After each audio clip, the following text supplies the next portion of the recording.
Gardner. Here. Fagerly. Here. Davis. Here. Butterfield. Here. And Schultes. Here. 9 present, 0 absent.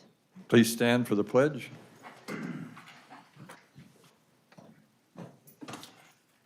I pledge allegiance to the flag of the United States of America and to the republic for which it stands, one nation under God, indivisible, with liberty and justice for all.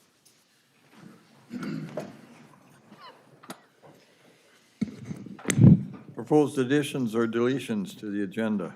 Mr. Mayor, I'd like to make a motion for an amended agenda. I'd like to add recognition of Dave Baker as the League of Minnesota Cities 2025 Legislator of Distinction. If we could do that right before your proclamation for Welcoming Week. Second. We got a motion and a second. Discussion? All those, roll call. Councilmember Rosk. Aye. Nelson. Aye. Gilbertson. Aye. Gardner. Aye. Fagerly. Aye. Davis. Aye.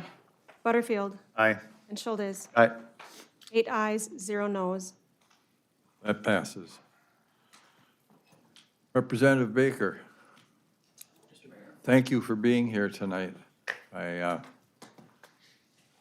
We, the city, would like to thank you for your good service and your consultation and your accessibility to our city. And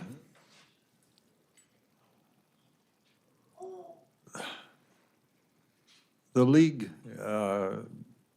appreciated your work on behalf of the cities, and we look forward to working in the future on any issues that impact the city with you.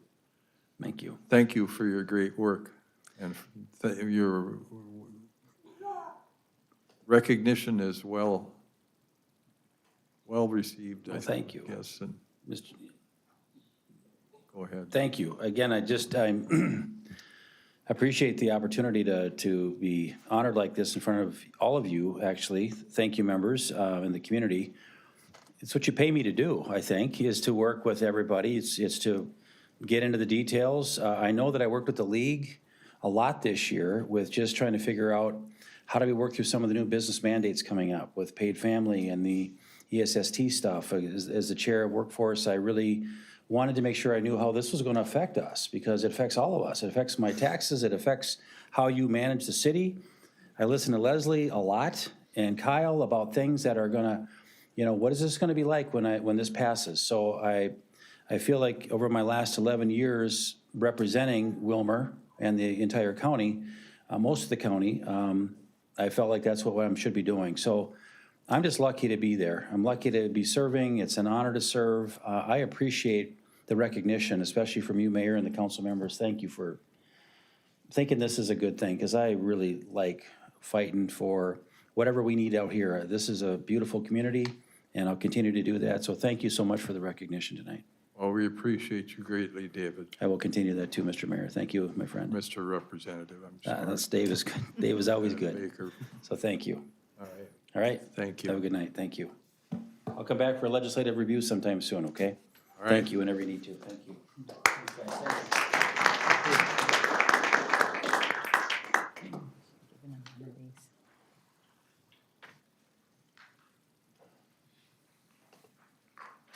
Well, we've got a proclamation, if I can find it in all of my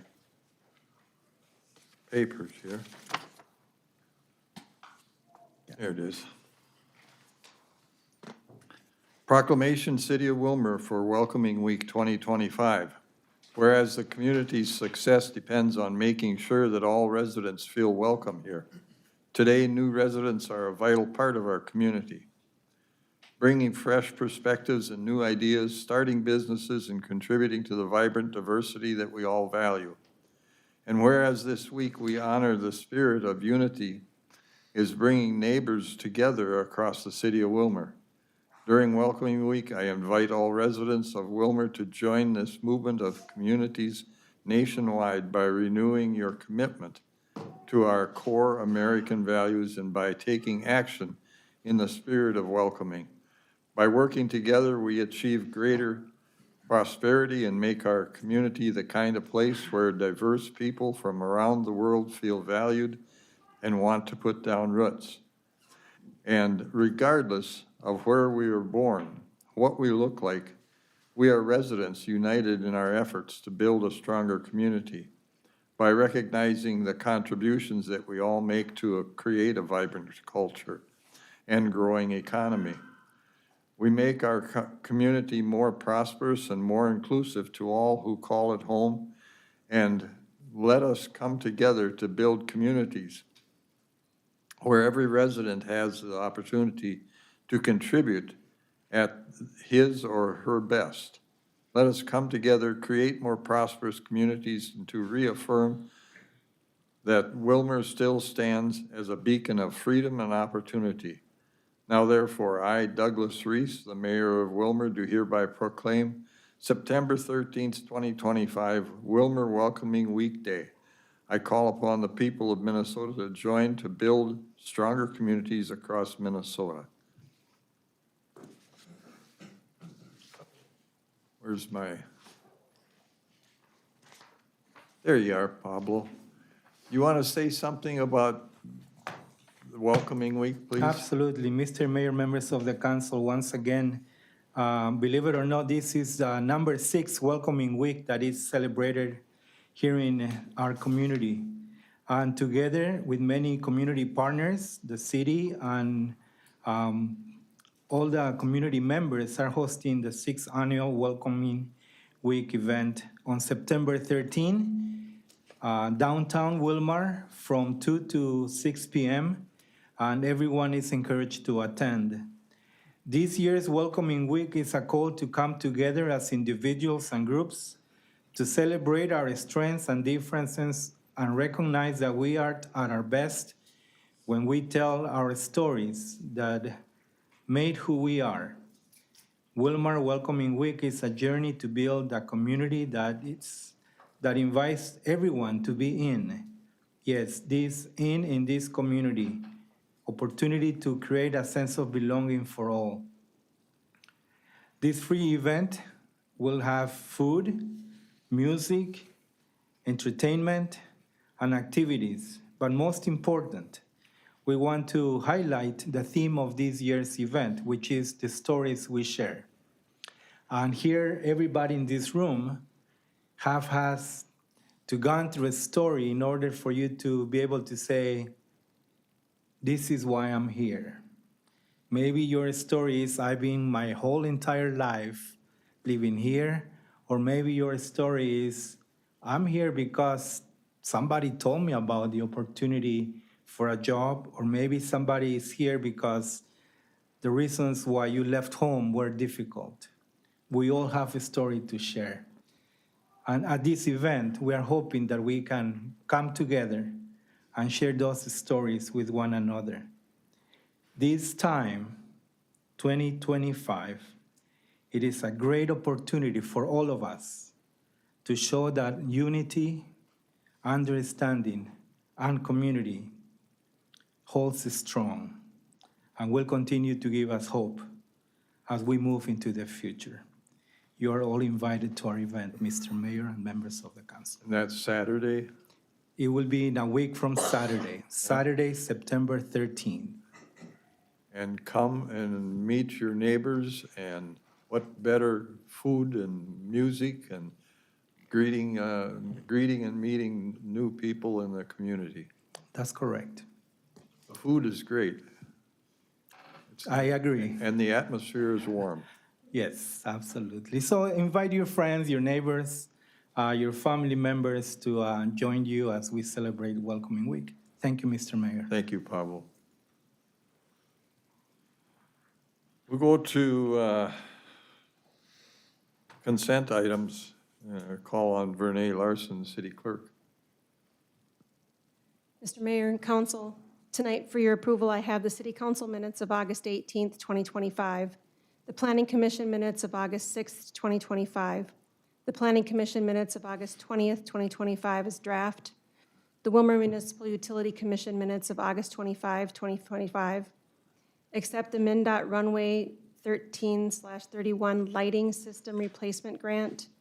Consider accepting Southwest Initiative Foundation Grant, the Glacial Ridge Curling Club lawful gambling application, and the accounts payable report from 8/13/25 to 8/26/25. Mr. Mayor, I'd like to pull item D from the consent agenda, the Utilities Commission minutes. And then barring any other items that my colleagues would like to pull, I would move approval of the remainder of the consent agenda. Second.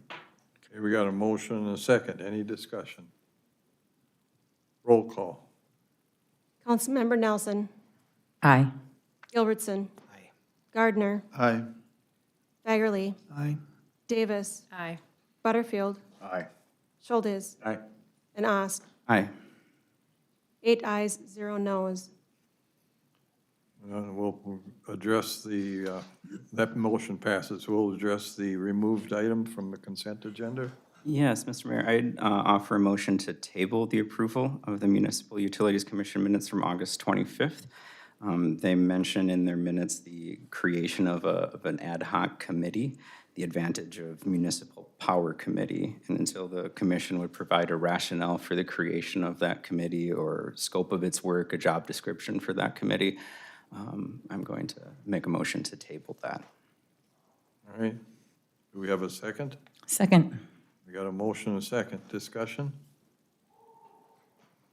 Roll call. Councilmember Gilbertson. Aye. Gardner. Aye. Fagerly. Aye. Davis. Aye. Butterfield. Aye. Schultes. Aye. Ost. Aye. And Nelson. Aye. 8 ayes, 0 noes. That motion passes. We'll move on to the open forum. You get 3 minutes. You state your name and address when you come up to the pulpit and speak into the microphone. Sorry, I can't read your name. Lee? Is it Lee? Yes. Okay, thank you. Thank you, Mr. Mayor. Thank you, council members. My name is Lee Hagan-Jose. My address is 3153 8th Street Northeast here in Willmar. I am one of the family medicine physicians that practices with OB at Lakeland Family Medicine. Also an adjunct assistant professor at the University of Minnesota and a core faculty member for the new rural family medicine residency here in Willmar, training new doctors in our community. I'm here tonight to advocate for just the sense of welcoming that you proclaimed this evening, sir. The message of welcoming and support for diversity and the uniqueness that makes Willmar the space that it is something that I find incredibly meaningful. And myself personally, not being from the area, is what brought me to this community to serve as one of the physicians here. The diversity that we have the benefit of having in our community and the acceptance and welcoming space that we were able to create within our organizations and within our government here locally, I believe is one of the truly unique things that definitely sets us apart from not just other rural spaces within Minnesota, but I think across our nation. And I think in this especially important political moment in time in our country, I think the sentiment that was read out in the proclamation and that we've mentioned and heard tonight in the welcoming week that's planned is something that we should all strive and advocate to have, not just as a day or a week in the year, but rather in something that we bring to each meeting, each moment, and each instant of the decisions that we make as a community to try and advocate for those that in our community who are underserved, who have had historical trauma, or who have not had the space to advocate for themselves. And so as a physician here who came to serve that community and to promote that diversity, I'm here to commend the efforts that you as a council and a governing body have done to further that and advocate for that to continue as best as it can going forward. Thank you for your time. Thank you, Dr. Lee. All right, Naomi Flores? Good evening. My name is Noemi Flores. My address is 1204 19th Avenue. I'm here in Willmar. I, first of all, want to say thank you, Mayor and City Council, for giving me this time. I wanted to share a little bit about Welcome Week and what it means to our community. Over the last few years, this event has become more than just a day on the calendar. It is actually, to me, the way I see it, it's becoming a part of the soul of Willmar. And it's amazing to see and to be able to take my son to expose them to different cultures, different foods, something that I can't give to him at home. It's something that he sees at school when we go out, and this event is what really exposes him to everyone.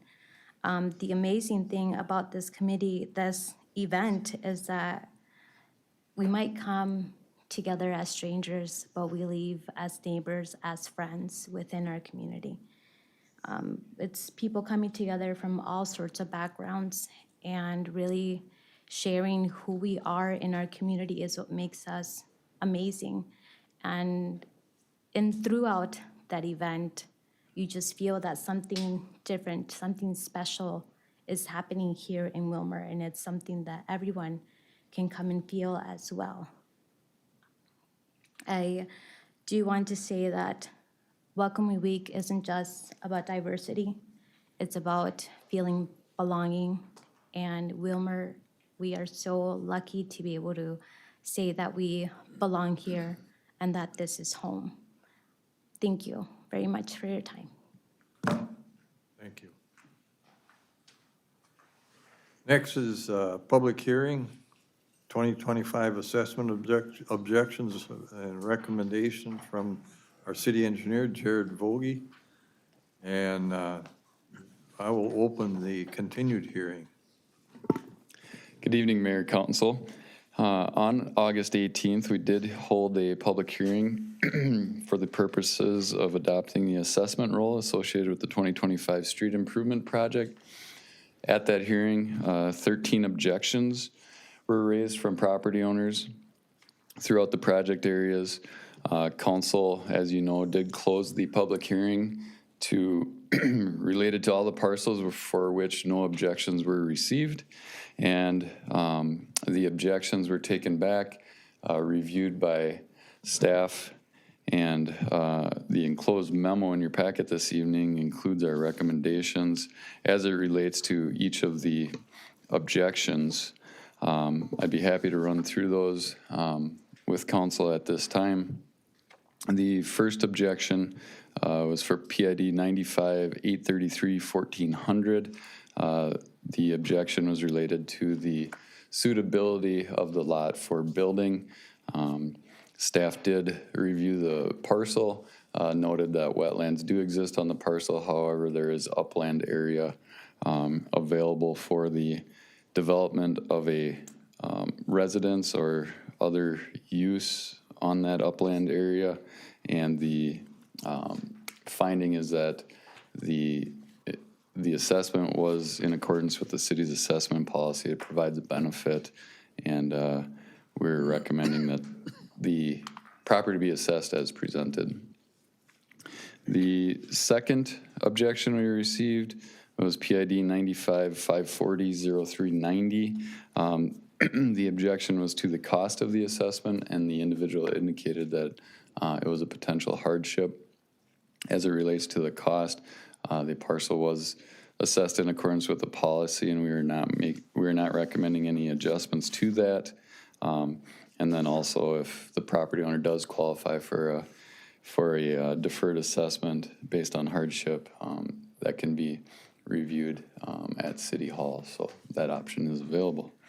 The next objection for PID 95-540-0320, similar to the one we just discussed, objected to the cost of the assessment and also indicated that it was a hardship. We did review it. The parcel was assessed in accordance with the policy, and we're recommending that the assessment be adopted as presented. And again, related to the deferment, there are options for the property owner should they qualify for that.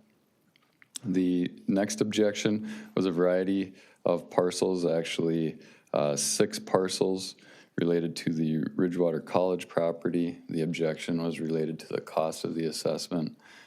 Staff did review the objection and found that the assessment was indicated in accordance with the city's assessment policy, and our recommendation is that the properties be assessed as presented in the roll.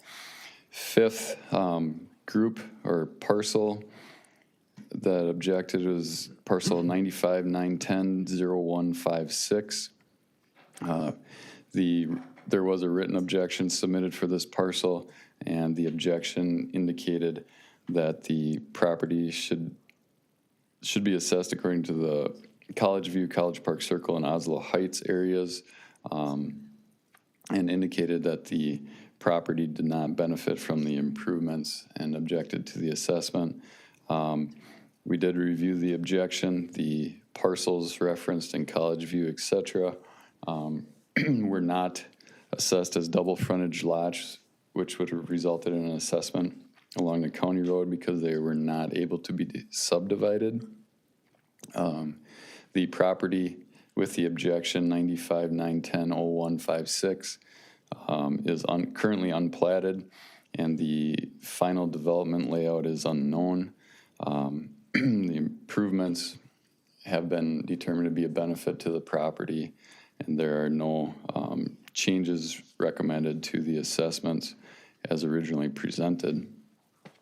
Next parcel, 95-560-0100, objected to the cost of the assessment. We did review the parcel in accordance with the city's assessment policy, found the assessment to be in accordance with that policy, and we are not recommending any modifications to the assessment as presented.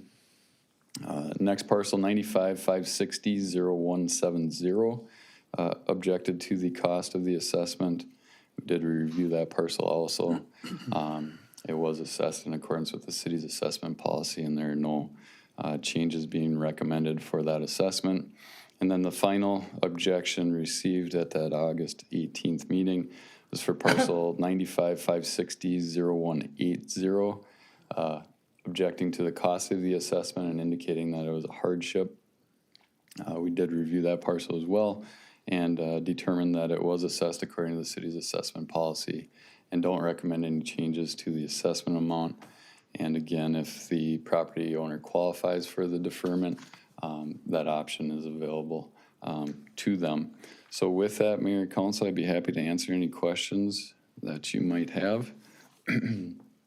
After any public testimony is received, there's a resolution in your packets for your consideration this evening. Any questions from the council? Yes, Tom. On the very first one, property number 95-833-1400, he was complaining that the water was coming down due to new development. Is there a way the city could fix that later on, when we do street improvements there, or is that just gonna be a continual problem? Yeah, good question. Public Works staff and engineering staff are looking into that. There's a significant number of other properties in the area that also contribute stormwater to that, aside from just solely the new development. So that is something that we're looking into. Anybody else? Tom? Mayor, for those that objected due to hardship, were they guided as to what they needed to do, or was it just stated here at the council meeting? It was stated here at the council meeting. Okay. Yep. Was any Contact extra cities. information given to those parcel or those owners, taxpayers from the city, as to how to qualify for those hardships? There will be after this. Thank you. Anybody else? How do you want to speak before I close the hearing? Yeah, thanks, Mayor and Council. I would say as this is an open here, or as the public hearing is still open for those specific properties, if any of those property owners are here wish to speak following this presentation while the hearing is open, we should give them that opportunity. Okay, thank you. Any one of the 13, I think it is, want to speak? Mr. Mayor, members of council, my name is Steve Olkins. I live at 388 15th Avenue Northwest here in Willmar, Minnesota. I'm here to speak to parcel 959100156. That parcel is on the corner of 15th Avenue and First Street, also known as the College Road. It's adjacent to a parcel that is in the township as well. I mentioned that in my wife and my letter that we submitted. I apologize that we were not able to attend the 18th August meeting. Again, we stated that we do not see the benefit to this property as it is an unimproved parcel. It is not platted at this point. The city does have complete control over platting and zoning issues if and when it was developed. There's two items in the assessment policy that gives the council the authority to, we had asked to have the assessments removed. There's a section in section 3 subdivision J, page 12, deletion of properties. It says that the city has the right to delete land that is not benefited. There's also a section talking about unimproved property, section 3, subdivision X, paragraph 2 on page 17 of the assessment policy that talks about deferment or deleting until the platting of the property. It's also mentioned in the municipal code 5-89 about unimproved property as well. And so I would just ask that the council reconsider staff's recommendation in regards to parcel 959100156 in regards to my wife and I asking to have it removed. Thank you. Anybody else?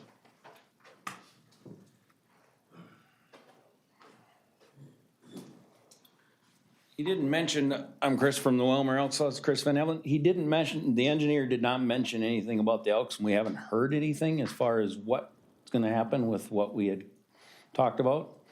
It's kind of been, we're just kind of been hanging and we're kind of waiting to see what, since the last meeting, we haven't heard anything as far as what they're gonna do, so still wondering what they're gonna do, and if they're not gonna do anything, then we would like to contest the assessment due to damages to our property. Jared, you want to address that? Sure, good evening again, Mayor, Council. As it relates to the assessment, and I believe the gentleman indicated there, this memo is specific to the objections received for the assessments. No objection was received from the Elks. As it relates to the project itself, that project is still currently underway. I think I mentioned at the last meeting that the improvements to the parking lots and the streets that were damaged as a result of the contractor's activities will be repaired, and ultimately at the conclusion of the project, everything will be put back together. The contractor's been informed numerous times. We've had conversations with them as recently as last week prior to the long weekend. So they've been working toward getting that subgrade ready so that the gravel can be installed and the curb can go down and the pavement can be installed and the repairs made. So project is underway. No changes in anything that was described previously. So. Thank you. Justin? Mr. Bogie, I'm just wondering, when should the Elks Club expect to hear from someone from your team about that progress? It sounds like it's been a couple weeks and they haven't heard anything. Well, is there a timeline that they're gonna, originally we were told middle of July, and we went past that, but we have units and spaces that are pending the street being done. So now we're sitting on it, we're not collecting income, but we could be collecting because the street is done. So I will obtain the gentleman's contact information and we'll be in touch with him tomorrow. Okay, that would be great, thank you. I understand you're kind of the middleman in that situation, okay. but. Yeah. No problem. Rick? Thank you, Mr. Mayor. So will you be sending them a letter then, so they have it in writing to know exactly what's gonna happen? If that's a desire of the council, we certainly can. That'd be a good thing. I'd hate to have them go to court and then they have to look at the files or the videotape here. They can just show a letter.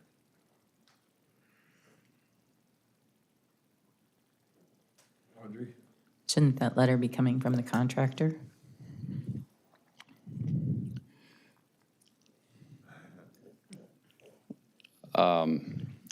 Currently, the city holds a contract with the contractor, so as part of the contract requirements, any damages resulting from the contractor's activities must be completed by the contractor.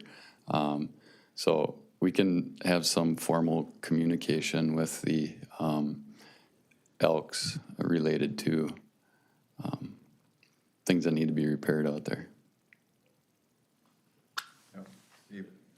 Mr. Velga, do we ever write liquidated damages in any of our specifications that help to offset, for instance, if the Elks loss of business as a result of these projects that take forever to finish?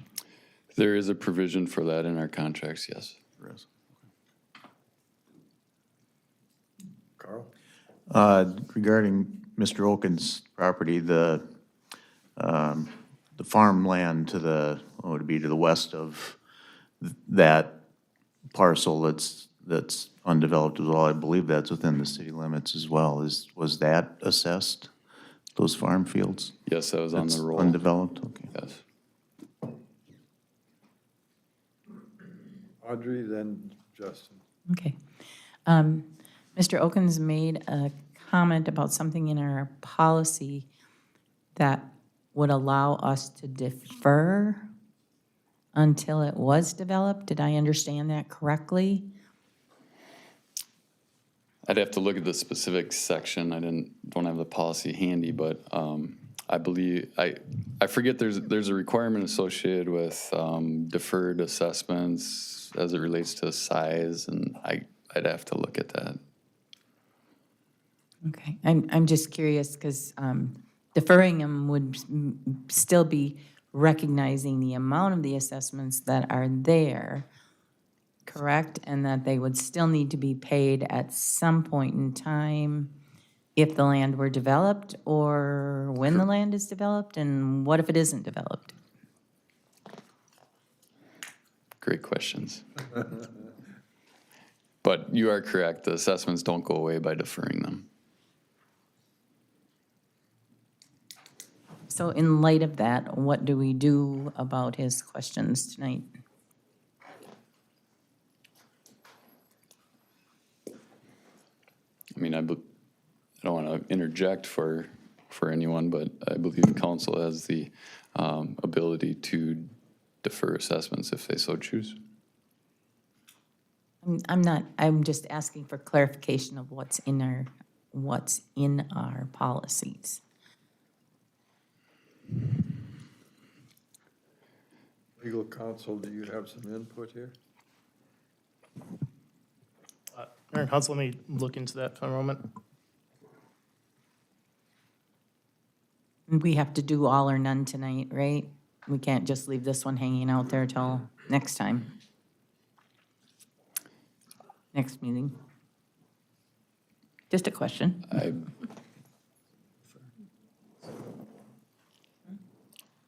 I believe council is required to act on each of these individually, so if there's one remaining, I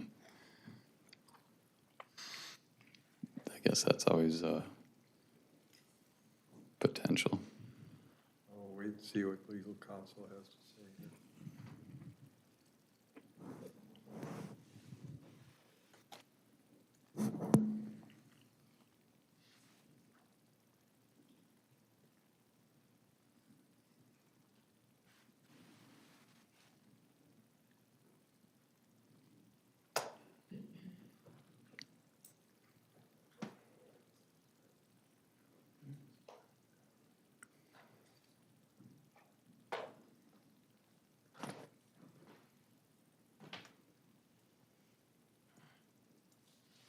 You gonna take your question before? I have the remarkable convenience for all of us of having exactly the same question as Councilmember Nelson. So, no, I'm not going to be able to provide you anything in the interim. Although if it would be, well, no, because we have to close the public hearing first. I was going to say we could vote on the other ones, but. You gotta close the hearing, it's still open.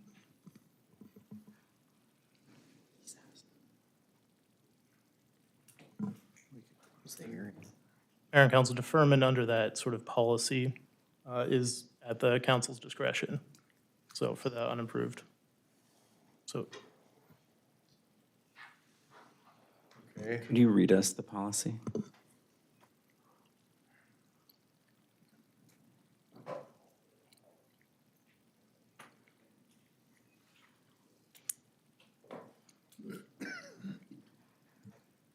shall be the policy of the city to defer assessments against unimproved property as permitted by Minnesota Statute Section 429-061 Subdivision 2 and City Code Section 5-89. Payment of the first installment of any assessment levied upon unimproved property may, at the council's discretion, be deferred until a designated future year or until the platting of the property or the construction of improvements thereon. Just having heard that, I do believe that would affect other objections as well, notably objection number 1. Yeah, so if we're going to apply that policy fairly, we're going to have to make sure that other properties would be considered with the same standard.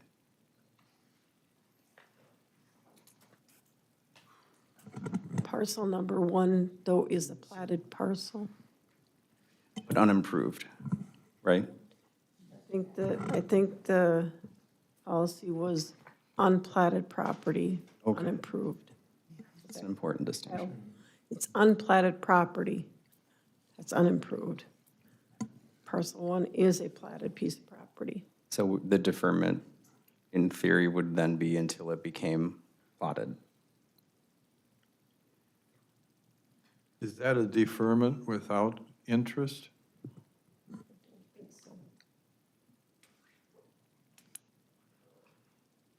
Interest applies. So say if this deferred went 30 years, then they would have paid the interest from day one up to 30 years on the property, so it'd be a lot more than what it would be paying right now over the next 15. All right. I want to close the hearing, but So is that correct, that there is interest the whole time it's deferred? I thought like with ag deferments, this is different, but, Well, I do know one of our parcels that we've had deferments on, they have had to pay the interest on deferment.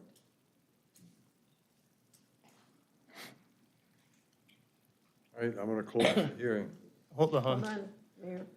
What's that? Before you close the meeting, I would take action to either sort of pass upon the objections or rule on the objections and adopt the resolution. Oh, You have to okay. do each one We individually. do that within the hearing? Yes. Okay, all right. So what we're looking for is a motion to adopt the resolution to deny objections on each of the 13 parcels and adopt the city engineer's memorandum dated August 25th, 2025, and confirm final assessment roll of $2,490,328.10.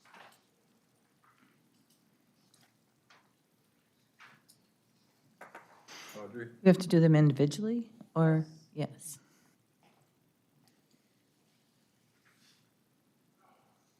How do I do that?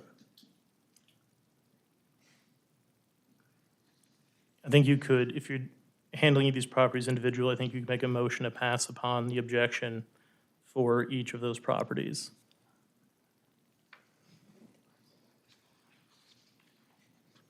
For simplicity, for me, can either Kyle or our city clerk, Renee, read them off individually for consideration and motion?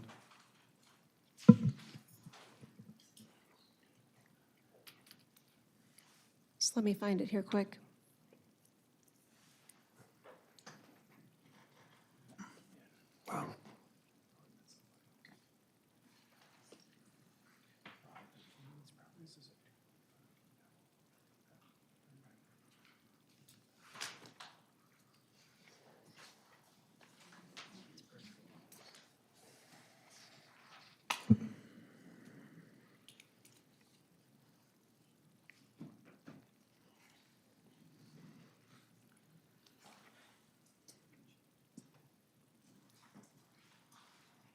So the first motion would be for parcel 95833-1400.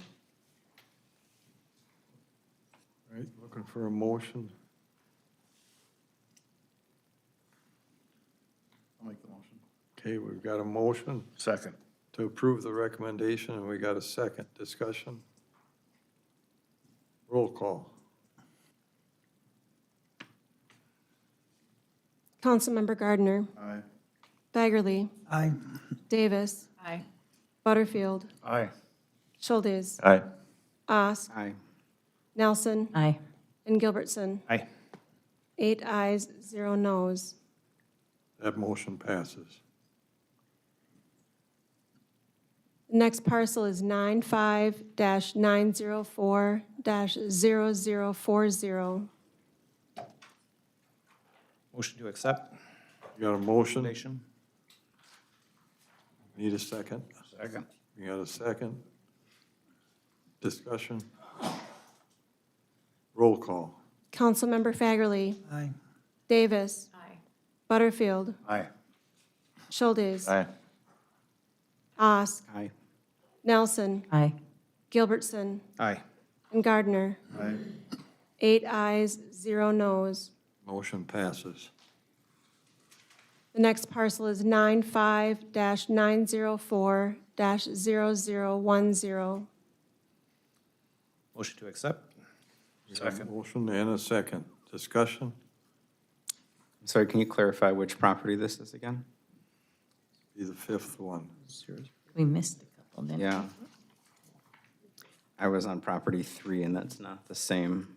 I think she's looking at a different list. Yeah, because we missed 2 also. Yeah, she's Yeah. looking at it. I'm looking at the resolution, so it would be property, it would be the Ridgewater property. Okay, thank you. All right, you got a motion and a second, right?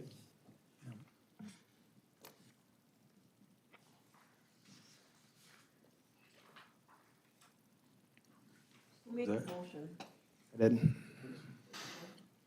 Tom and, Is this for Ridgewater? Yes. Can she just read all of their numbers? have to do them individually. Okay. Who seconded it? Tom, did you? Tom Okay. did. Discussion? Roll call. Councilmember Davis. Aye. Butterfield. Aye. Schultes. Aye. Osk. Aye. Nelson. Aye. Gilbertson. Aye. Gardner. Aye. And Fagerly. Aye. 8 ayes, 0 noes. Motion carries. The next parcel is 95-909-0100, also Ridgewater. Motion to accept the recommendation. Second. Here we got a motion and a second. Any discussion? Roll call. Councilmember Butterfield. Aye. Schultes. Aye. Osk. Aye. Nelson. Aye. Gilbertson. Aye. Gardner. Aye. Fagerly. Aye. And Davis. Aye. 8 ayes, 0 noes. That motion carries. Next.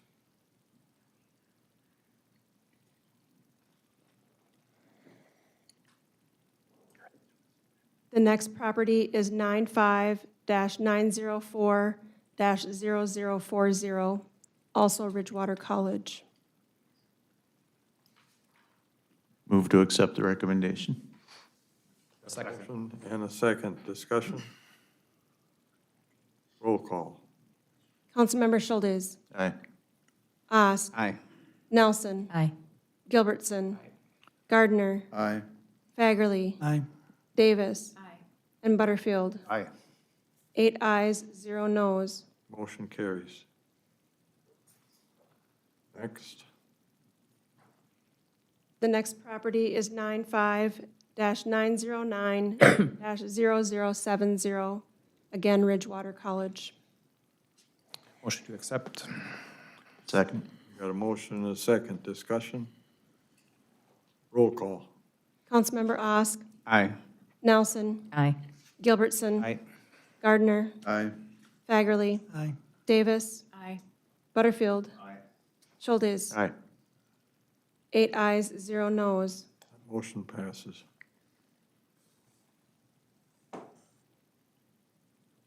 The next property is 95-909-0080, again Ridgewater College.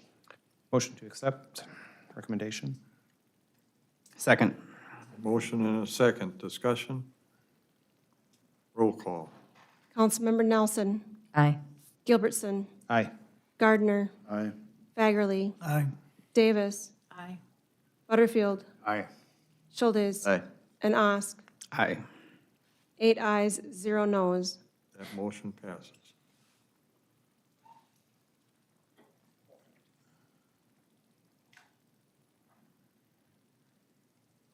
The next property is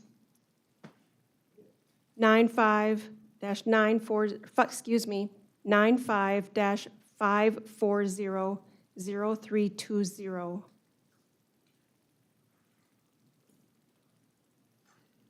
For Alba Caballero.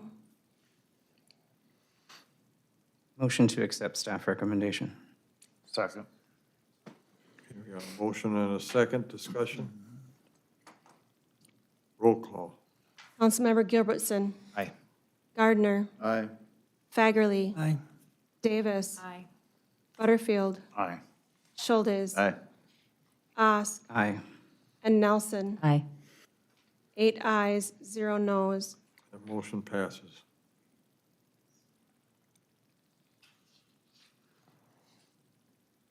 The next parcel is 95-540-0390.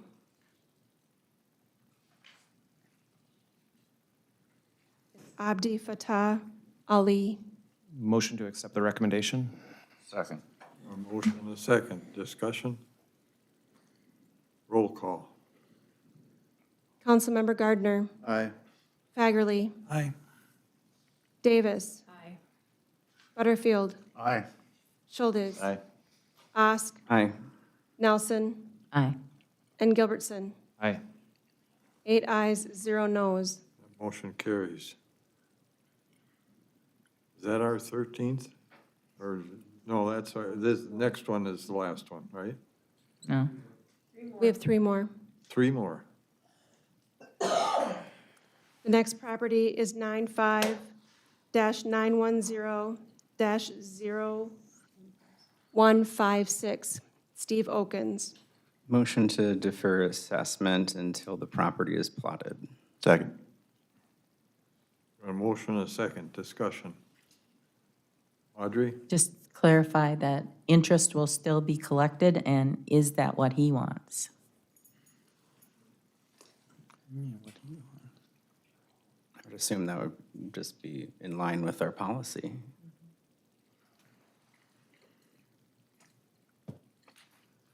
Can we get Mr. Elkins up here to see if he's agreeable to that, or if what he was really want to do, or are we stuck in that right now? I think we got to stick to our policy.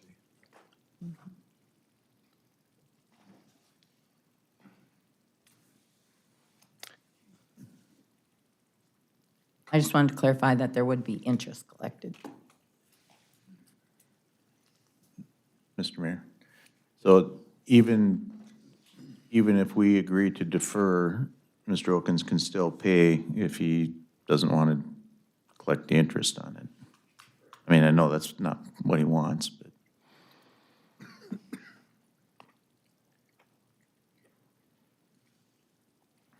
Any further discussion? Roll call. Councilmember Fagerly. Aye. Davis. Aye. Butterfield. No. Schultes. Aye. Osk. Aye. Nelson. Aye. Gilbertson. No. And Gardner. No. 5 ayes, 3 noes. That motion passes.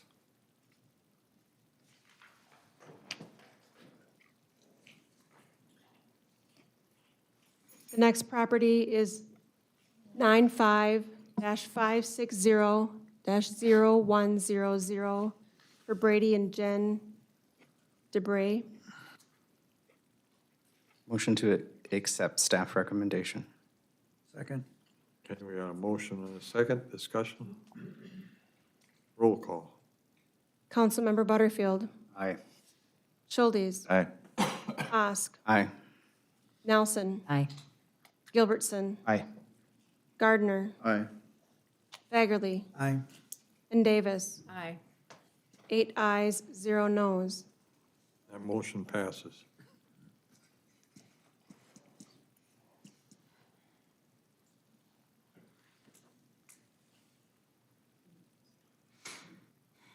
The next property is 95-560-0170, Tad and Christie Oakleaf. So moved. Second. You got a motion and a second. Discussion? Roll call. Councilmember Schultes. Aye. Osk. Aye. Nelson. Aye. Gilbertson.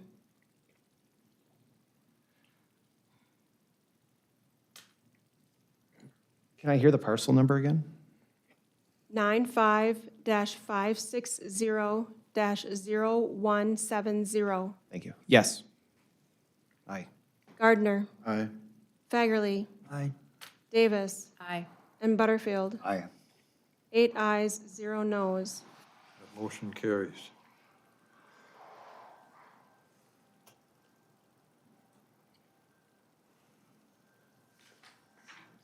The final parcel is 95-560-0180. Move to approve. Second. You got a motion and a second. Discussion? Roll call. Councilmember Osk. Aye. Nelson. Aye. Gilbertson. Aye. Gardner. Aye. Fagerly. Aye. Davis. Aye. Butterfield. Aye.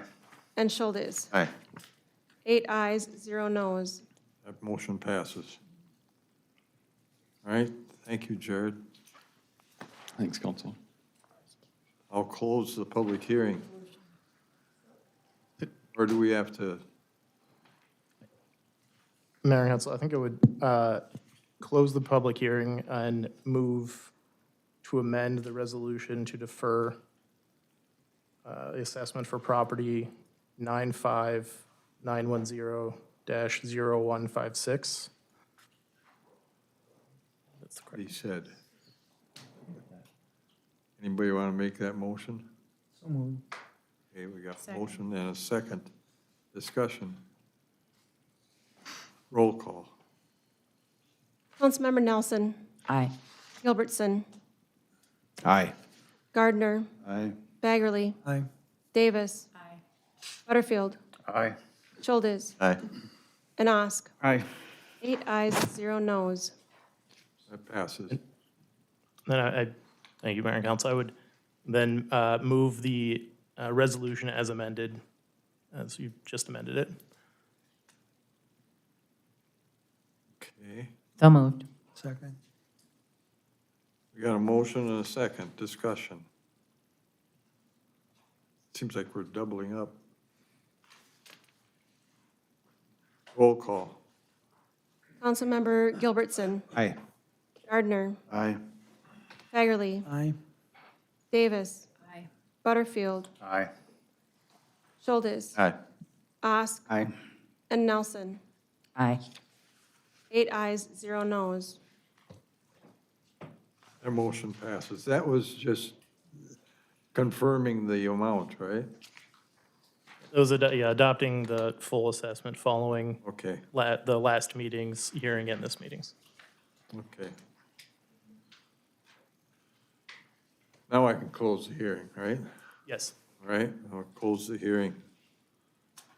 And we'll go to Kyle Box, Operations Director, on ordinance amending number 1533.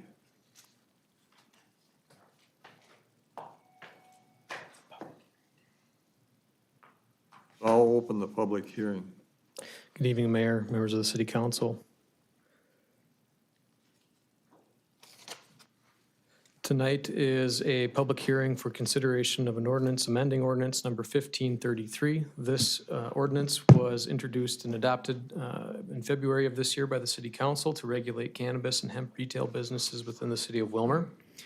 During the 2025 legislative session, changes were made to the cannabis law, which results in the amendment before you. The ordinance amendments will conform to changes made in the 25 legislative sessions, and these changes are largely administrative in the registration and licensing process. The ordinance red line is included in your packet, as well as a clean line. We'll be asking for two actions after the public hearing is closed, is to adopt the ordinance amending ordinance number 1533 and to publish the ordinance by summary. I will pause there for public hearing and for any questions. Anybody here to speak as to the proposed ordinance? Anybody in the public wanting to speak? Nobody.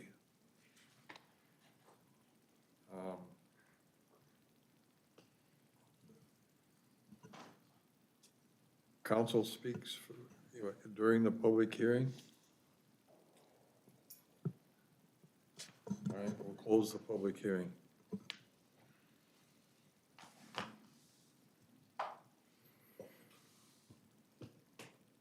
We have a motion to adopt. Make a motion to adopt ordinance amending ordinance number 1533. Second. We got a motion and a second. Any discussion? Roll call. Councilmember Ross. Aye. Nelson. Aye. Gilbertson. Aye. Gardner. Aye. Fagerly. Aye. Davis. Aye. Butterfield. Aye. And Schultz. Aye. 8 ayes, 0 noes. The motion passes. Next, we need a motion to publish the ordinance by summary. So moved. Second. Discussion? Roll call. Councilmember Nelson. Aye. Gilbertson. Aye. Gardner. Aye. Fagerly. Aye. Davis. Aye. Butterfield. Aye. Schultz. Aye. And Osk. Aye. 8 ayes, 0 noes. That motion passes. Thank you, Kyle. Thank you, Mayor. Thank you, Council. That was a quick item, but it was not quick in developing. Thank you for your work. Next is the proposed budget.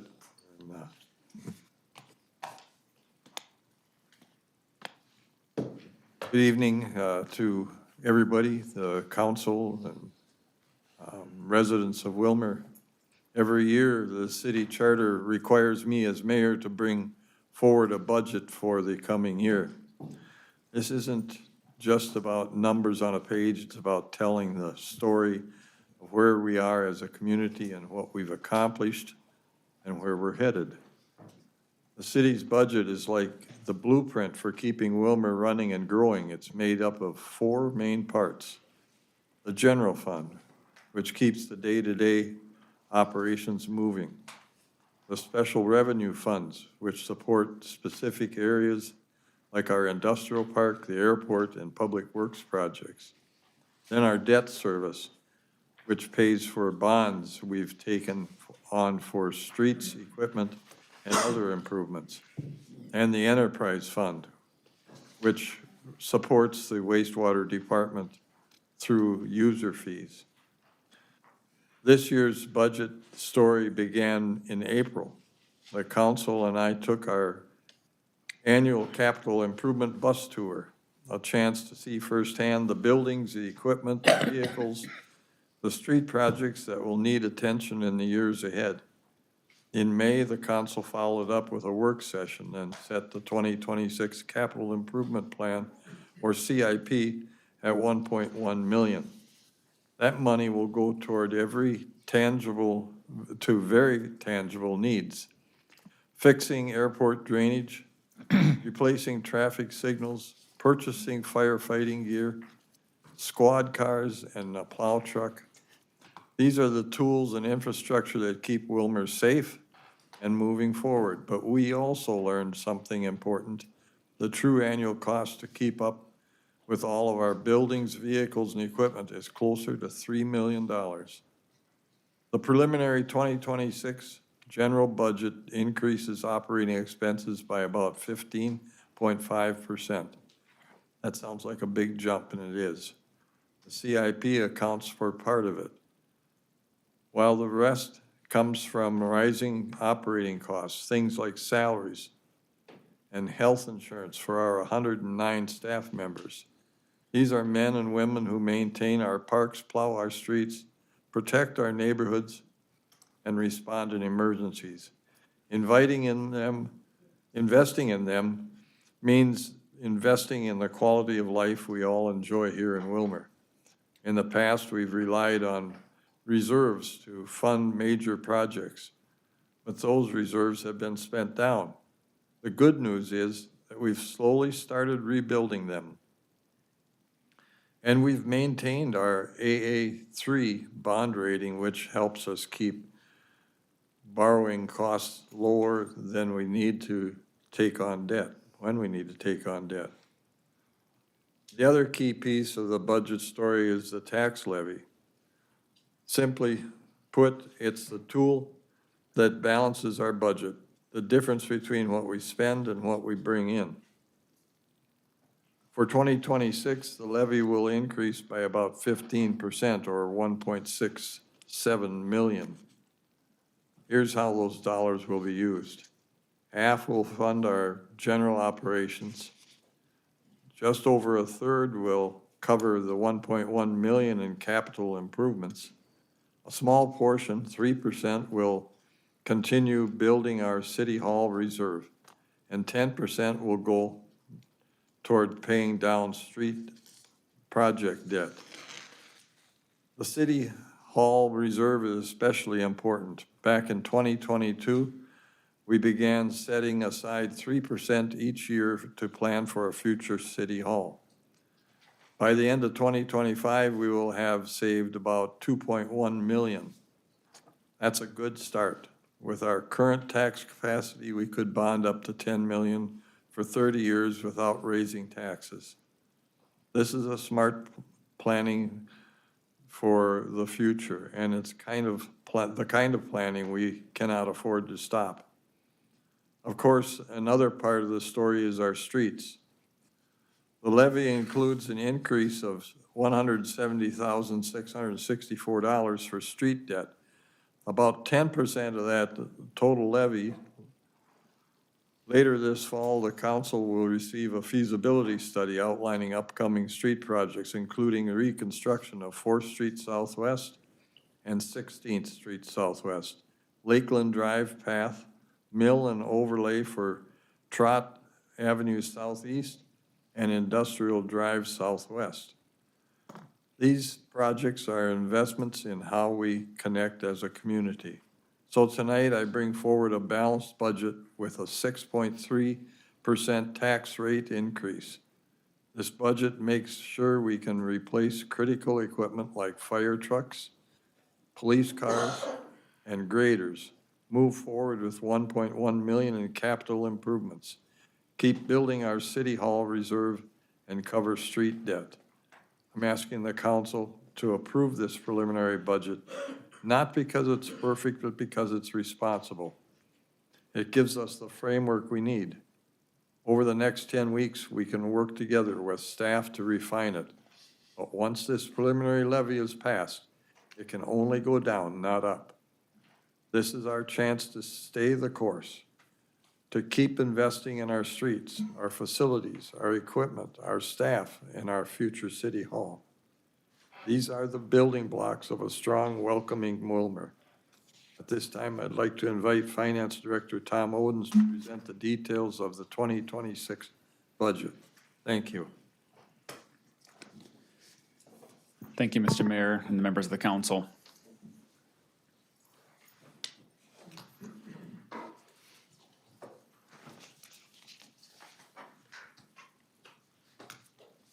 Tonight, for your consideration, we'll receive the mayor's 2026 preliminary budget and the tax levy. We'll also be calling for the truth and taxation hearing that is scheduled for December 1st, 2025. We'll briefly go over a budget calendar which started back in March of this year, where the council adopted the budget calendar. Then we also were able to go on a capital improvement bus tour, as the mayor mentioned in his message here this evening. The council was really able to put eyes on the requests that departments had put together, the equipment that's being asked to be replaced, the roofs that are leaky that need to be replaced and fixed. Later after that, we did have a council work session where we got some good feedback, and we were given a target to come back for the preliminary budget at the $1.1 million. Through the month of May and June, the council, or the departments were able to put together their 2026 operating budget requests. Then throughout July and August, the administration, finance, and the departments were able to go through line by line and have a really good conversation, which each department had to go through their budget and request for 2026. And then we also just recently conducted a work session where the council was able to see a first peek at the 2026 budget and tax levy. So tonight, we will receive the mayor's proposed budget. We do have to certify to the county by the end of the month, and that figure will be used for the truth and taxation statements that will be sent out to all the property owners in the city. Throughout the next 10 weeks, as the mayor mentioned, we will continue to refine the budgets, work with staff, administration, as well as the council to get the budget refined and get our best product put out there. And then come December, the December 1st is the truth and taxation hearing, where the public will be able to provide input on the budget. And then we also do have to certify by the end of the year, December 31st, to the county for the 2026 taxes payable. So the 2026 levy, our tax levy is really broken up into three main pieces. The general fund levy, which includes our capital improvements.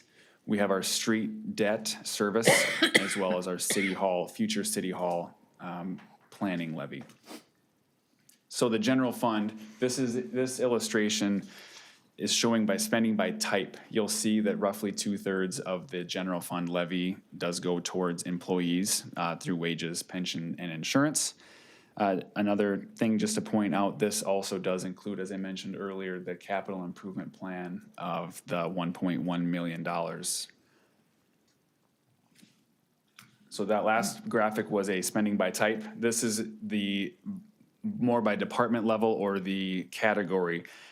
For every dollar of tax, 37 cents is spent on public safety. That's gonna be our police and fire. 26 cents will be our general government. That would be mayor, council, administration. Think of the city hall departments, all the departments that are housed in city hall. 21 cents would be public works transportation. That's our public works, engineering, and stormwater. And 16 cents is our culture recreation. That's our parks and rec, community center, event center, civic center, the pool as well.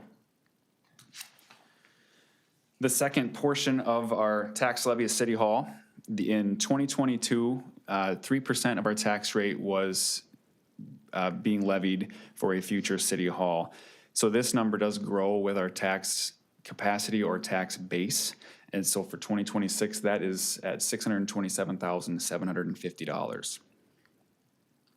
This is an illustration from starting in 2022 through proposed 2026. This just kind of illustrates the tax base. It's still 3% of the tax rate. So it's gone from 485 up to 627. The third piece of the tax levy, as the mayor mentioned, is our street debt. Starting in 2022 as well, the city council, we started taking out bonds for street improvement projects. That's roughly 10% of our overall levy at $1.3 million. This is an illustration starting in 2022 through 26 of our street improvement bond obligations. So this might be a better look at what makes up the 1.3. There's our bond issuances, and then the dollars required for our next year's debt service payments of 1.3 million. So it's a street improvement bond per year. This illustration kind of goes along with what we saw in the City Hall. This is our tax capacity, which would be the tax base. That's the vertical blue bars from 2019 through 2026 estimate. And then above that on the yellow line would be, or the orange line, excuse me, would be the tax rate. And then you'll see starting in 2022 where the line started to go a little steeper was when the city implemented levying for the new City Hall as well as for our street improvement projects. So we put all these numbers together, and this is a kind of comparing it to the 2025 actual adopted budget. The general fund, as I mentioned, is an increase of $1.4 million. That does take into account the increase of capital improvement from $485,000 to $1.1 million. The street debt, as mentioned in the message, is the addition of the 2025 bond debt service requirements. The City Hall went from $587 to $627, or a $40,000, $750 increase. And then on the bottom portion of the table, that shows the tax rate changes. So the general fund took 3.2% increase. The street debt was 0.3. City Hall roughly stayed the same at 3. Our goal is 3. For a total of 61.195%, or an estimate of 3.6% of an increase of the tax rate.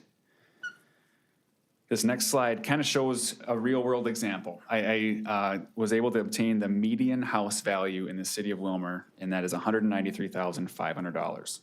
So I applied the 2025 tax rate to that median house value. The city taxes owed to be $1,114. The middle column would be the same house value with the new tax rate of 61.195. The city taxes owed to be $1,184. This is an increase of $70 or $583 a month. The very right-hand column factors in the change in value. So the average or the median value change within the city of Willmar was a 7.3% increase in property value. So I took the $193,500, applied the percent changed, that results in $207,626. We have put the new projected tax rate of 61.195. Would the city taxes owed to be $1,271, or an increase of $157 from 2025 taxes. And that's a conclusion of what I have prepared. The consideration tonight would be set the preliminary levy and then also set the truth and taxation hearing on December 1st at the council meeting. Thank you, Tom. If you're willing, I'd like a motion to adopt the budget as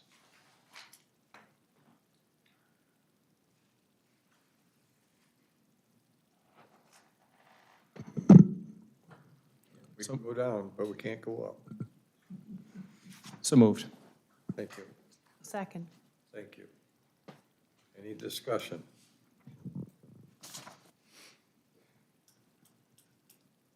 Roll call. Councilmember Gilbertson, Aye. Gardner, Aye. Fagerly, Aye. Davis, Aye. Butterfield, Aye. Schultes, Aye. Osk, Aye. and Nelson. Aye. 8 ayes, 0 noes. That motion passes. Tom, did you intend to have the truth and taxation set in that motion? Was that the intent? Oh, sorry, 2 separate. We can do that one now. 2 separate motions? All right, Yeah, I don't believe that's that's fine. part of it. Yep. All right, I need a motion to set the truth and taxation hearing. So Second. December 1st at 6:30 PM. Any discussion? Justin? Thank you, Mr. Mayor. I think just for public knowledge, if someone from city staff could speak to what's going to happen between now and December 1st. I know that we've set kind of a schedule for council and staff to continue to look at this. You know, we're not done. We're hoping to bring this down. And so if we could just kind of notify the public about what those next steps will be between now and December. Yes, Mr. Councilmember Osk.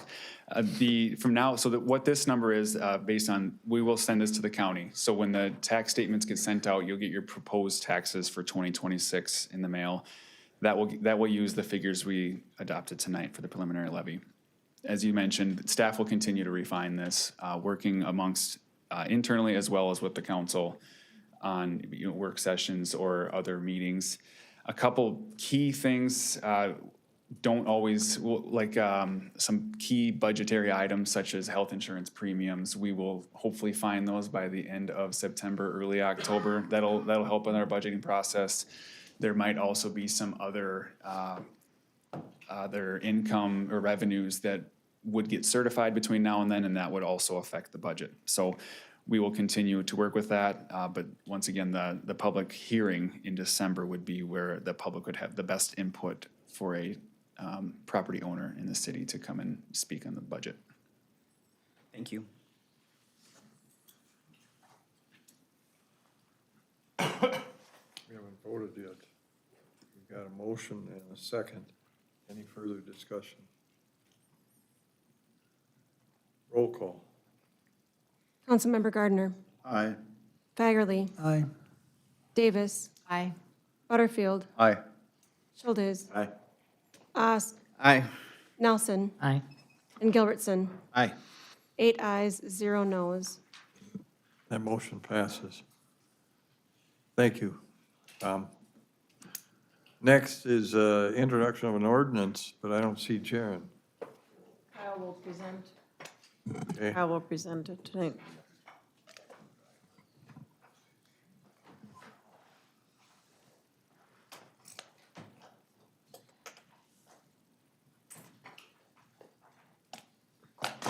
Good evening, Mayor, members of the City Council. First, just a point of order.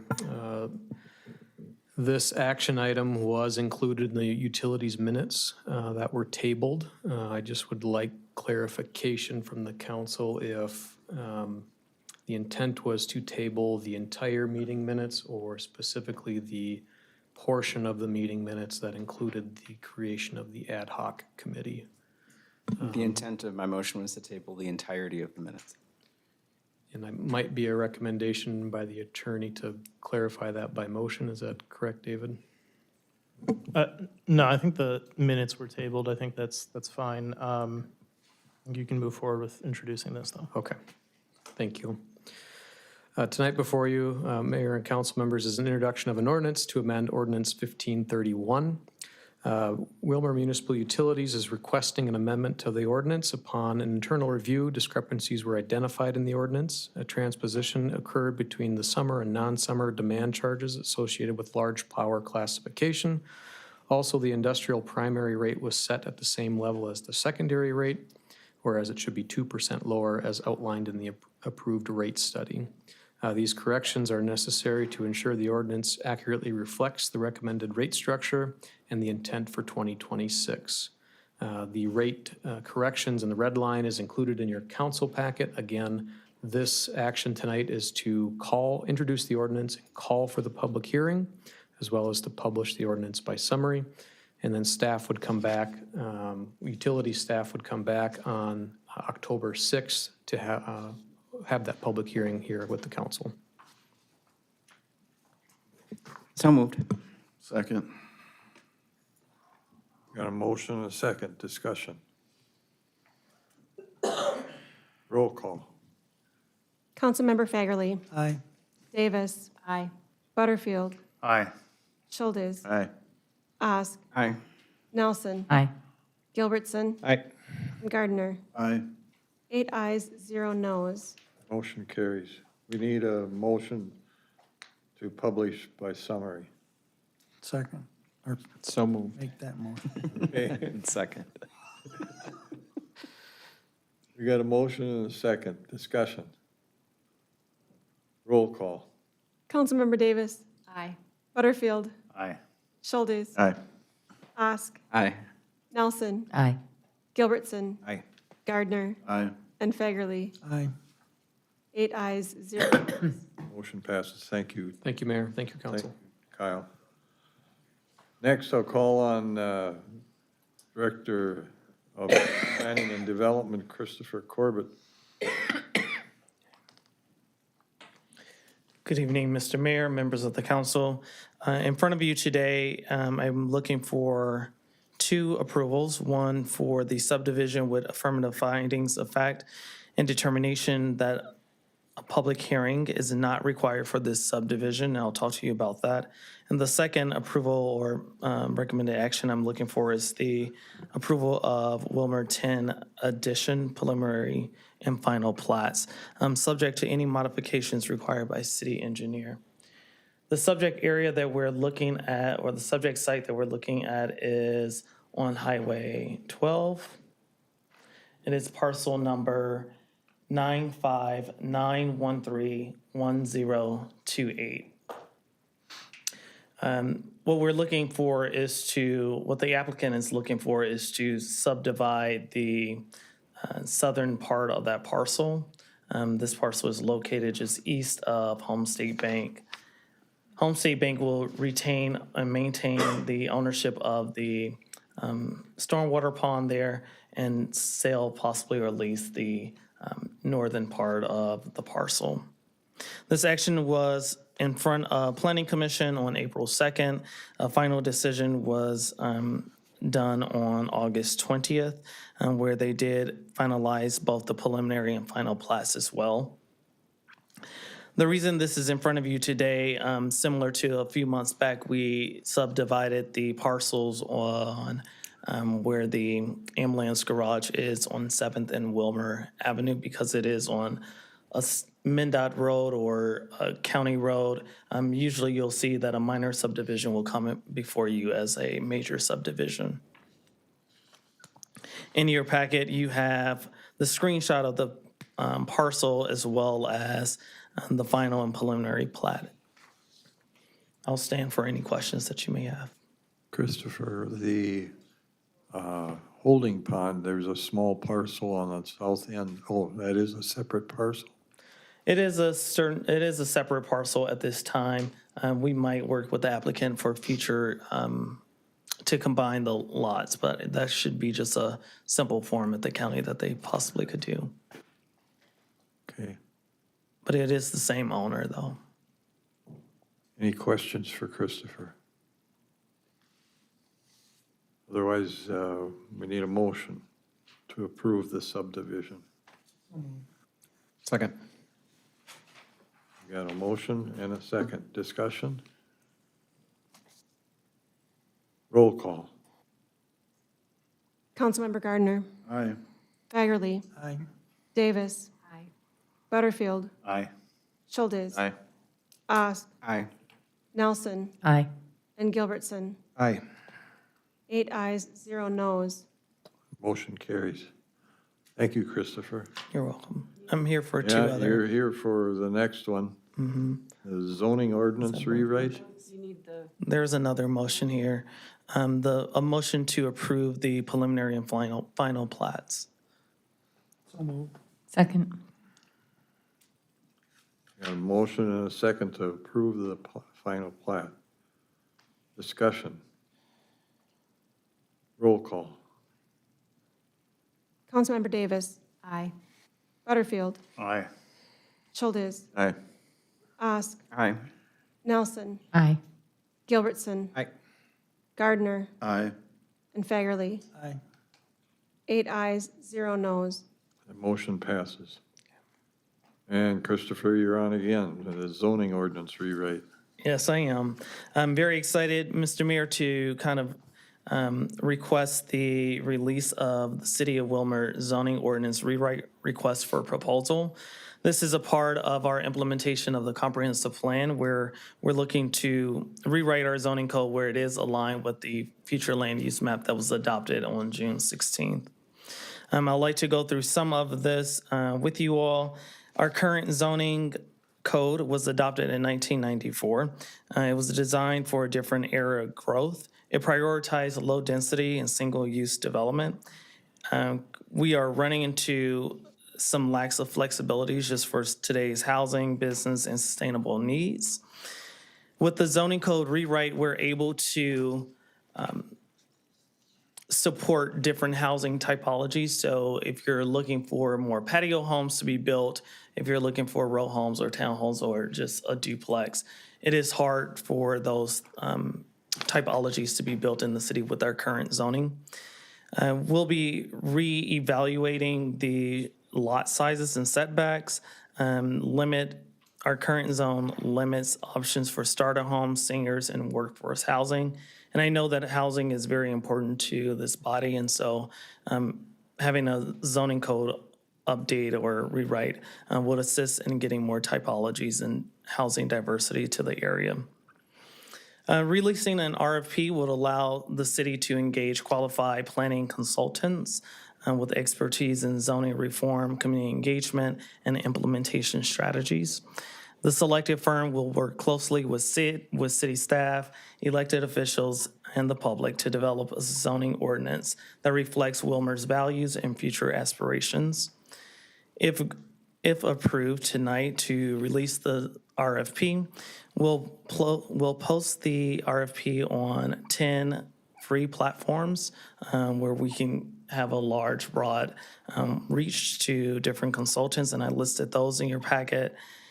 The proposed time is, if approved tonight, we possibly can have it posted and listed tomorrow. And then we're looking at probably a 6 to 9 month process with the consultant. In your packet, I even kind of laid out some of the most recent projects or zoning code rewrites that's taken place here in Minnesota, so you can see some of their population and their estimated costs as well.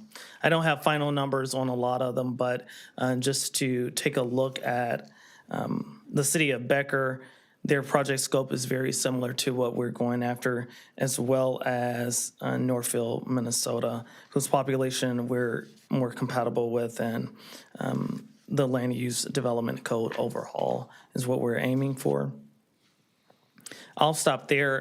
In your packet is the draft RFP. It just goes through some of the general information, preliminary timeline, goals, scopes of services, proposal submittal, the consultant selection, so we laid all of that out. I also provide in the RFP some of the resources that a consultant would need to review before submitting and certainly before being awarded a contract. And this item did go in front of Planning Commission on August 20th with their recommendation to move forward with an RFP to complete the work. I'll stop there and I can answer any questions that you may have. Any other questions or motion to rewrite requests for proposals? Audrey. Thank you, Mayor Reese. Looking at the timeline, is there money in this year's budget or is this allocated in next year's budget? Great question, Councilperson Nelson.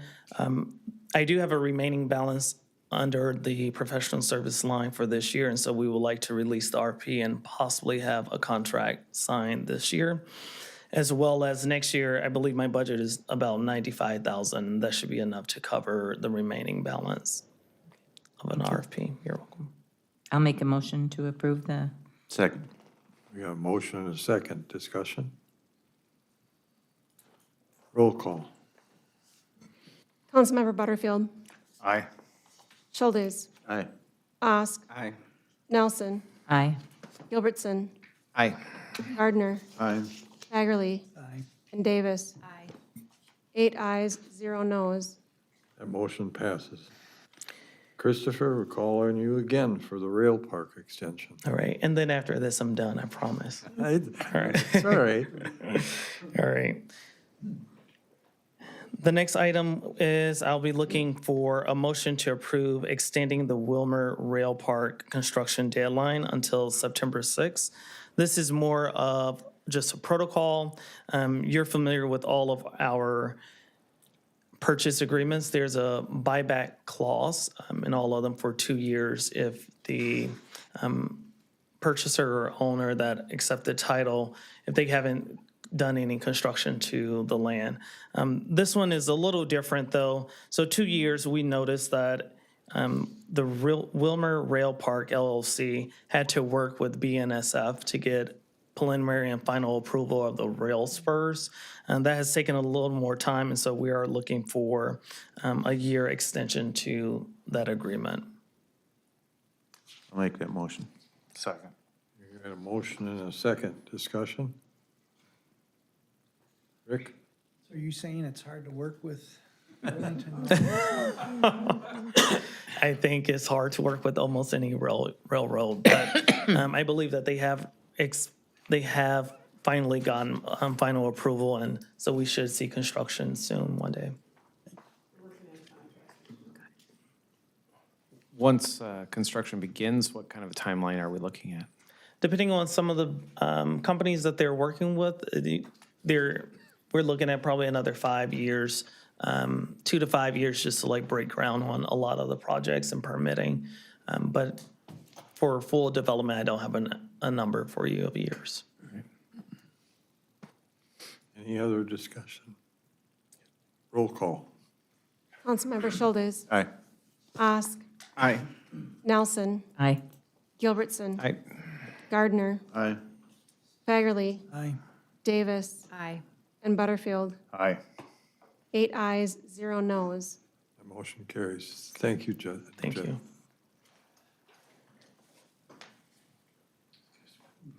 All right, next is the east wall of the Civic Center, and I call on Public Works Director Justin DeLeo. Thank you, sir. Thank you, council. For your consideration tonight, as the mayor mentioned, are a couple of items on the Civic Center building that Director Baumgarten asked me to present tonight. The east wall of the Civic Center has experienced deterioration over the years, along with the wall, the doors, the walk-through doors over on that side of the building.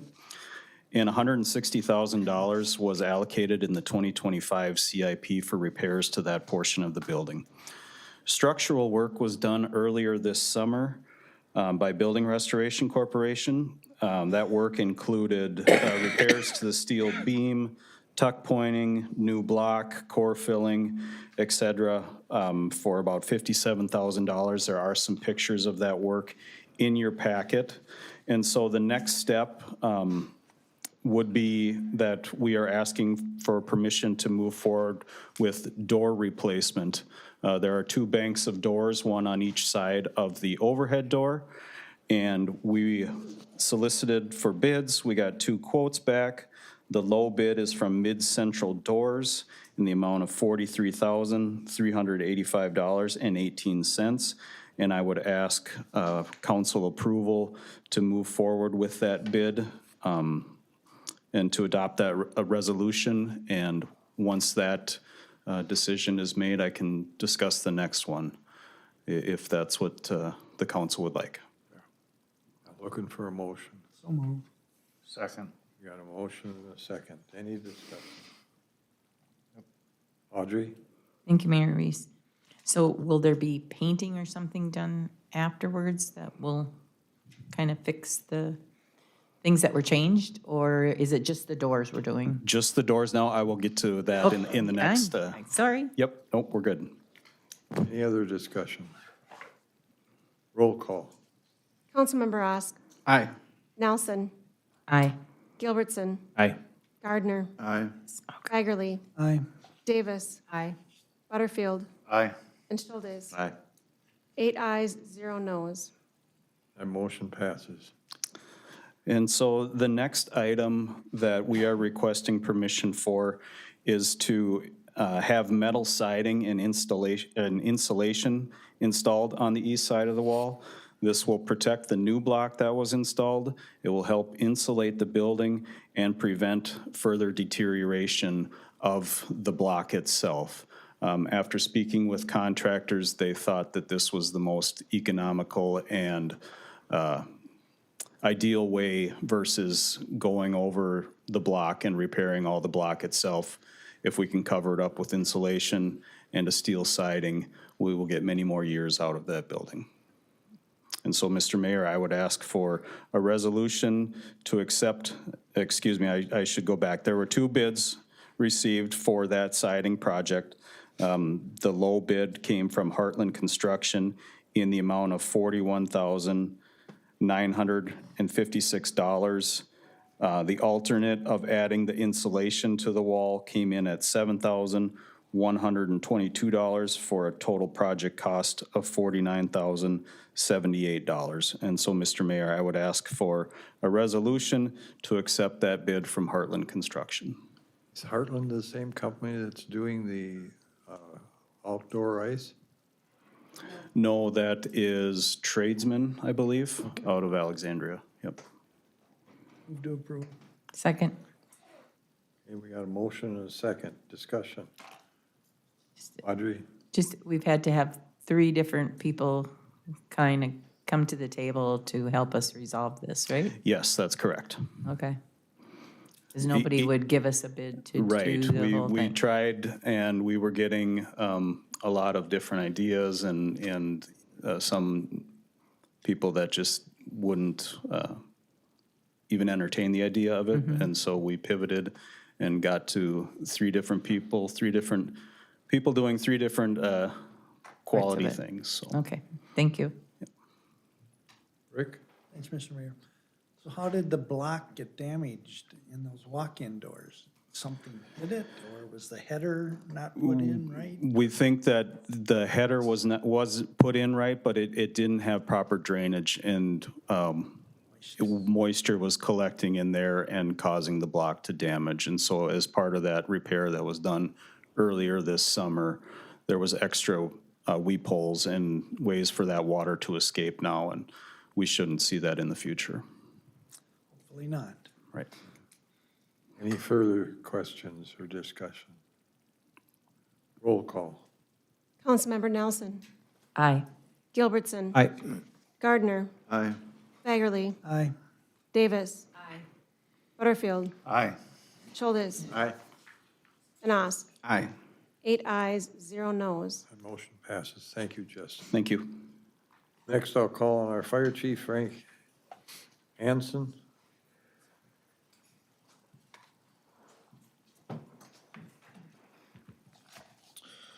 Mr. Mayor, members of the council, before you tonight, I present a update of our building. Hopefully, probably our last one for the exterior of the building. It's a new LED lighted logo sign, along with replacing a couple of panels on our community sign that are yellowing and time to replace. We did speak with Quick Signs of Willmar, and they did quote us a price for both, total of $6,314, along with an estimated bill for electrician of about $1,500 to wire the side of the building. The 2024 CIP has been approved for $10,000 for this project. So in the resolution, we're basically asking for no more than $7,814 to complete this project. And I'll stand for any questions. Questions? Justin? Thank you, Mr. Mayor. Chief, am I understanding correctly that the picture that you provide for us in the council packet is what it will look like? That's one of the options that we had. We just I wanted to give you just kind of an idea. Sure. The letters, the Willmar Fire Department is what we're looking at. The logo in the middle is not necessarily what we're 100% set on. But it's gonna look similar to that. So I'm very supportive of the lettering and the LED project. I'm curious why you wouldn't use the approved logo from 2024. That is actually being designed through Quick Signs right now. We just didn't get a copy of it in time. With the current logo? Yes, So that's what you would use? yes. Okay, That's the I'd be plan. happy to make the motion to approve then. Okay, we got a motion. How about a second? Second. We got a second. Discussion? Steve? My concern is the same as Justin, is are we gonna use the same fonts and logos that are with our brand, you know, update that we did a couple years ago? You'd wanna make sure everything is consistent, right? That is correct. I don't know, the Willmar, the red Willmar letters are consistent with what we have on the north side of the building. The lettering and the logo will be consistent with our brand, with the logo on the inside. The city brand, you mean? Yes. So we're gonna use an old font on a new sign? You said it's gonna be consistent with a sign that's already there? The red lettering above and below the logo will be consistent with what we have on the north side of the building that was installed 3 years ago, maybe. The logo on the inside, the actual logo itself will be consistent with the city brand, the city W, and the font inside that logo. What is the purpose for lighting it up? We've already got the large sign on the north side. We've got the big sign on the First Street. What's the purpose of lighting it up for $1,500? Just to make it look a little bit more professional, make it look nice.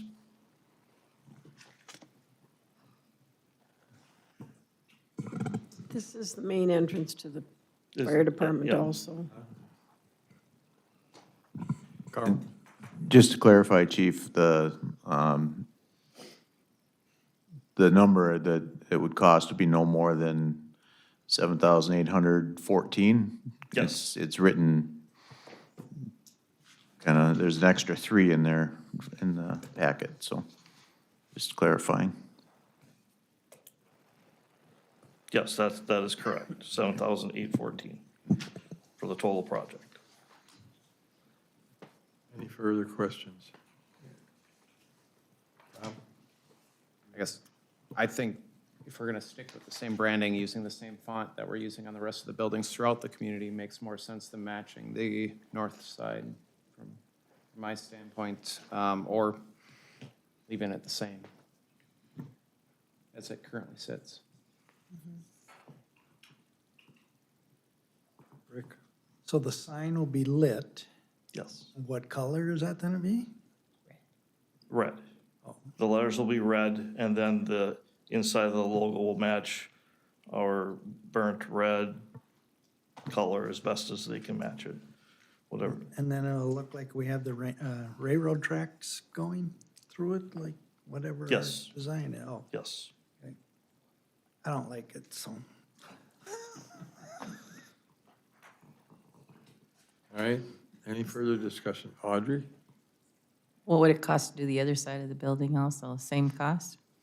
To change the The other side?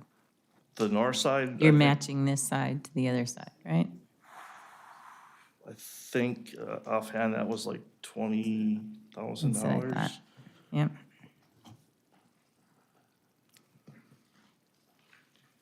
Any further questions? Roll call. Councilmember Gilbertson, No.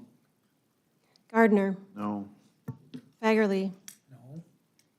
Davis. No. Butterfield, No. Schultes, Aye. Osk, Aye. and Nelson. Aye. 3 ayes, 5 noes. That motion fails. Thank you, Frank. Next, consideration of approval of a retail license. City Clerk Vernay. Thank you, Mr. Mayor and council members. Tonight, I have for your consideration approval of a retail registration application for a cannabis microbusiness for Cloud9 Farms LLC, currently doing business in Willmar as Hemponics Holdings LLC. They submitted a complete application to the city of Willmar in compliance with Minnesota Statute 342.22. They did pass zoning requirements and preliminary fire inspection, with the understanding that if they do any internal remodification or remodeling of their property, they will again be reviewed by zoning and building code and fire code, but currently meet all the requirements for the registration application to be approved, and so I am looking for your approval tonight. So moved. Second. We got a motion and a second. Discussion? Tom? You just stated this, but I just wanted to confirm that it's not within a daycare or a school or any, it's zoned correctly. That's correct. They are outside the boundaries of the requirement, so that's 1,000 feet from door to door, and they are beyond 1,000 feet. As per Christopher Frank, our city planner. Go ahead, Tom. Mayor, in the event that a school or a daycare would open within that zone, what would the situation happen? I believe they're grandfathered, so they would be exempt. Any more questions? Roll call. Councilmember Gardner. Aye. Fagerly. Davis. Butterfield. Aye. Schultes. Aye. Osk. Aye. Nelson. Aye. And Gilbertson. Aye. 8 ayes, 0 noes. That motion carries. Renee, you take the next one too. Thank you, Mr. Mayor and council members. Again, I have for your approval, and this would be our second retail registration applicant for a cannabis micro business for Mary Jane's Buds and Edibles LLC. They did present to me a fully complete registration application.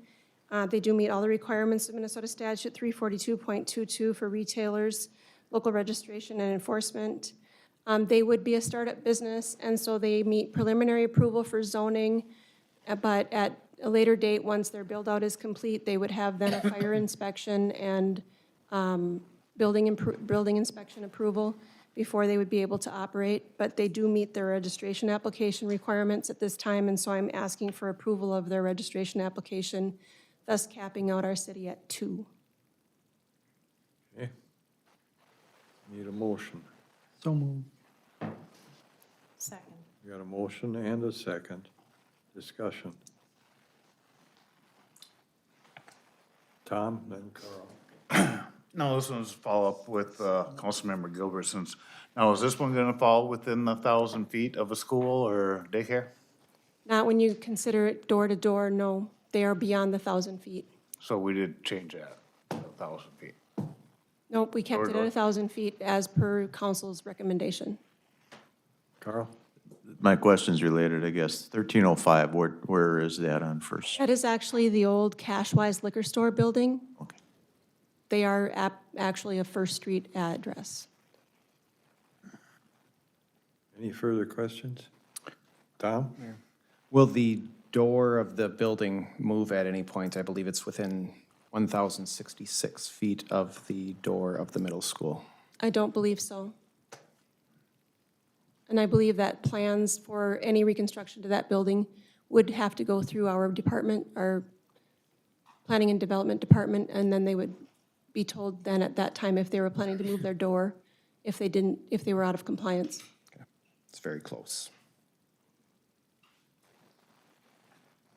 No further questions.